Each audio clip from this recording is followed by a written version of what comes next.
Okay, so we're doing some camoing right now. We're gonna spray paint it up. We got 3 items. We have a claw. It's for moving rocks in the creek. We have this thing, which is going to help me move sand for the dam. And we have this. This is the dugout's lock box. It doesn't have a lock on it yet. Obviously, this will not keep anybody out if they really want in, but we will know if they try. So, we're not doing the inside, but we will be doing a light on the outside only because if we have to move it out of the dugout while we're rearranging in there ourselves or something else. So we're going to be spray painting these up. We got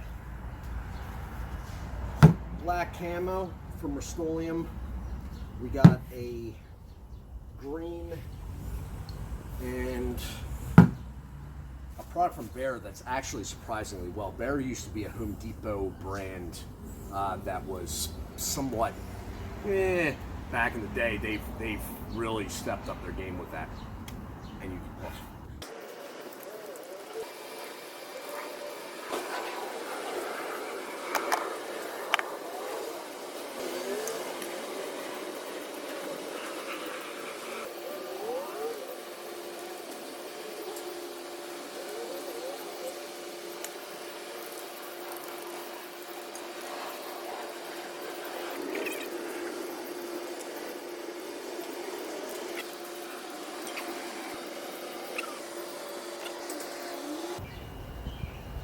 Okay, so that's basically it. Just to show you what I'm using, all of this stuff has been sourced out of Home Depot.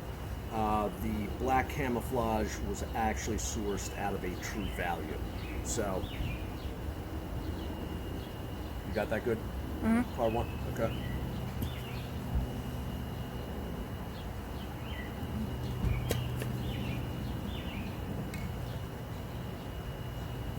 And that's it. Camouflaging 101.